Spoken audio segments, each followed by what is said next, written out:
Magandang umaga mga ka-FB. Ayan pong ano po ni Nasinta. Ayan, matapos na rin po. Ayan. Yan sign na yan, tapos na po yan. Ayan. Ito na naman po, ayan, binaklas ko. Maaga pa po akong binaklas. Ito namang sign na to ang ating ano, sintahan. Ito po, ayan. Amat-amat lang. Mag-isa lang po kasi. Wala pa po akong ano, malaking anak.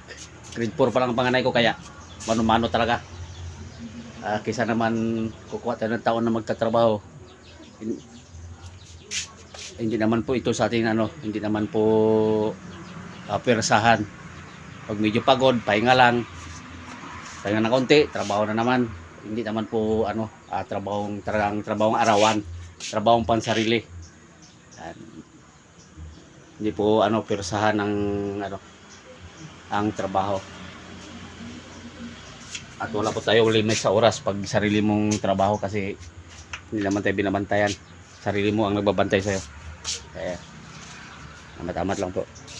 10 years bago po ulit na ano, nadugtungan ang ano ko, ang wall. Kasi nga po puro lagi sa ano, sa Destino, sa Norte. Ayan.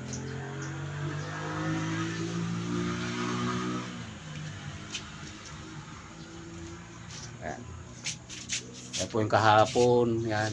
Ayan, ano, bali poste na lang po ang bubusan diyan. Pag medyo may ano ulit, may budget, ayan, baka ano ko na po ito, si Parlins. Ayan. Ibabakal ko na lang po para medyo matibay, kasi medyo mahina na ang kahoy niya dahil 10 years na rin po ito. So napatrabaho ulit. Bago na trabaho ulit, kaya ganyan ang mukha niyan. Medyo may mga ano na, bukbok. Yan lamang po, at maraming salamat po.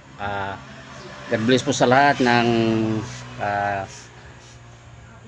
friends, followers. Salamat sa inyo. Tumatangkilik na aking mga vlog. Salamat po at magandang umaga po ulit. God bless po.